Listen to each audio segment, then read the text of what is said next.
if there's any sort of thing you'd like to wax eloquently on about your car, we can put a package together and it'll be almost like an ad-lib review. Exactly. Kind of like I did with the the Nissan Cube.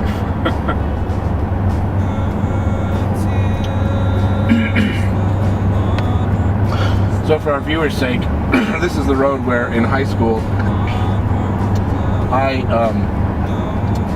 killed a Bambi and her daughter with a 1982 Volvo 240 Turbo manual with my friend Chris Canese in the passenger seat.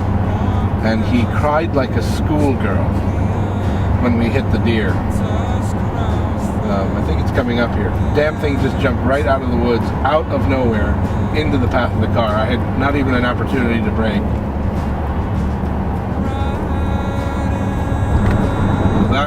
That's my story for this road. I have others, but they're not as exciting. I don't really have too many stories for this road. I certainly didn't hit anything on it yet. But you drove fast. I did drive fast on it. With that Mustang. But this road is straight enough and big enough. You have to drive really fast to be really stupid. Yeah. So I never really pushed it that hard on this road. Where a road like Stroud's Run, you can go 60 and feel like you're really going fast. Yeah. I mean, here it's almost like a highway. That's a 100-year-old house you could hit. Yes, exactly. As we drive past. It's probably robustly constructed of heavy timber. If you lost it, you'd be in their living room. There's no particle board and thin insulation in that. You'd be inside their living room as they were having tea. As they're having tea. Or making meth. Yes. More likely the latter, I would say. One of the two. Oh, a Paseo. No, that was a Honda. That was first hybrid. The old Insight. Yes. With the fender covers. Fender skirts, as Buick would call them. All right.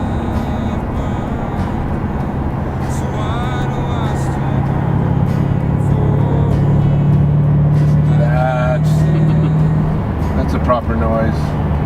You don't get that with four cylinders. There just aren't enough. This vibe ahead of us is actually making good pace here for a vibe. Spirited.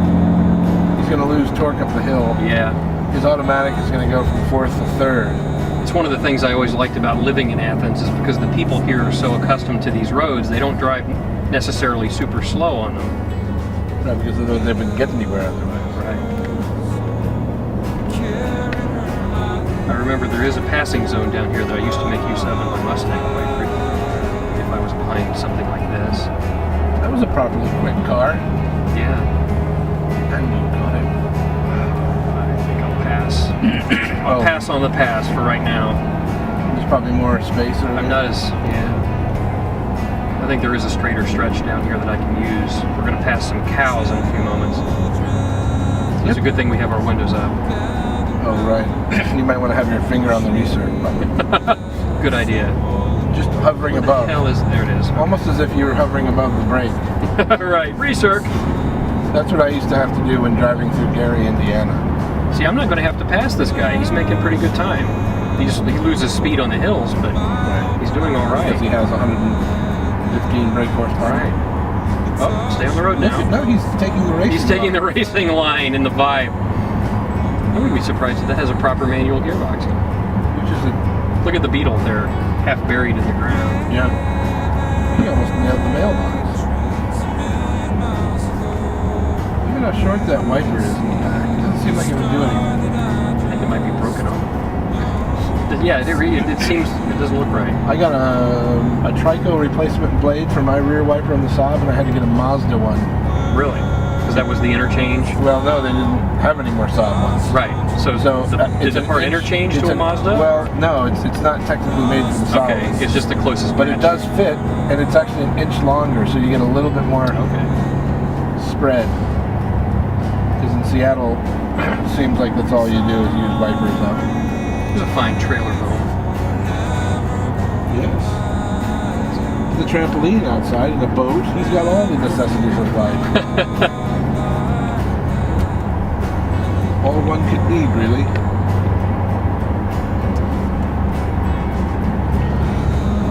This is a nice road. road. I used to love this road because Yeah, it was this so is nice and paved. Pretty well maintained. It looked like it's been paved recently. Right. Yeah, it looks fresh. This goes where? Doesn't this go eventually? It eventually goes to, well, you can take it all the way to the Ohio River, I think, to Marietta. No, I thought it went to not Marietta. I thought there was another road that went north that went to that town that's in between Wheeling and Columbus. What is that? Oh no, you're if you take 13, you'll eventually run into Route 78, which used to be one of Car and Driver's 10 best roads. Right, because I remember seeing like trains of cars going on the road test. Yeah, this is not the way to do that. You have to go up through Chauncey. Oh right, this goes to Marietta. Yeah, exactly. So this takes a more southerly route. We used to go this way to go to Marietta when we had tennis matches because it was more fun. Yeah. I mean, look at this guy. He's doing all right. I would buy him a beer. Good job, mate. Good job. That is what is the equivalent of that Toyota? Matrix. Matrix, right?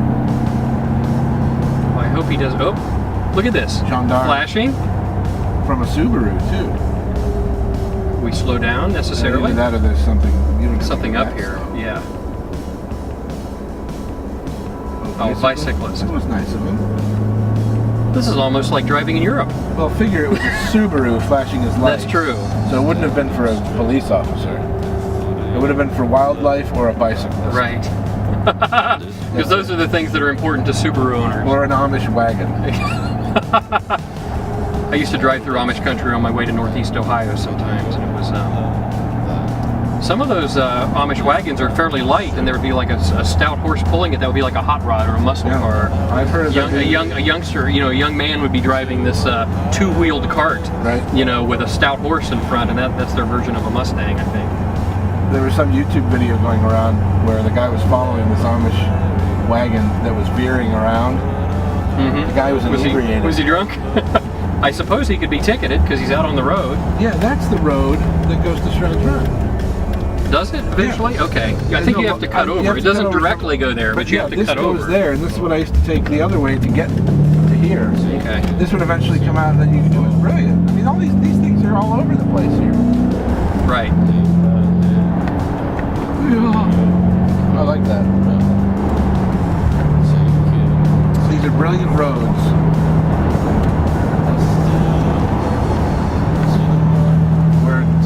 I guess we both kind of learned to drive on these roads, really.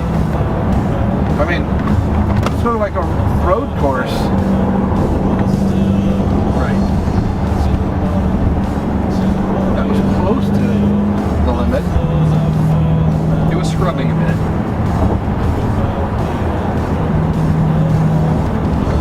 Nice. That was excellent, sir. Listen to the V8. What that bump does. That. That's it. Well, that's a bump for a Nissan. For a Cube. Not for a Challenger. Scenic barns here. Now this 90-degree curve down here used to be immediately followed by a hump. There was a creek or something. They flattened it out in the ensuing years. I used to be able to get my grandfather's truck airborne on that hump. Not coming this way because it didn't have enough acceleration. But coming the other way. I remember that in the Volvo too. It was probably right here. A similar power to weight ratio. Yeah. Not the turbo, but the 144. Right.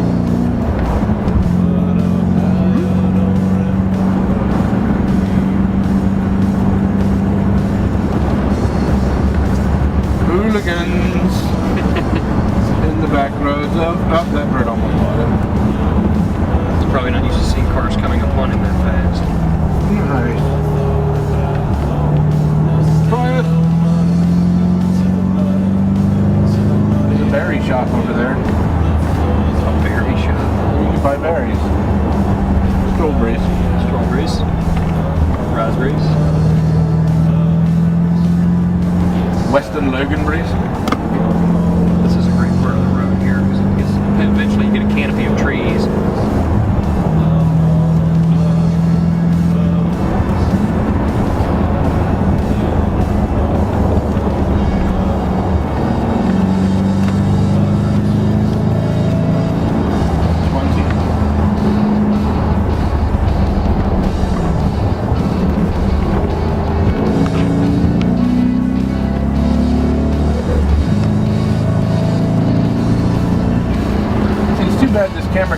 to our faces while we're driving. So we get to maintain that stoic look of Right. The look of determination. bullet of the baddies.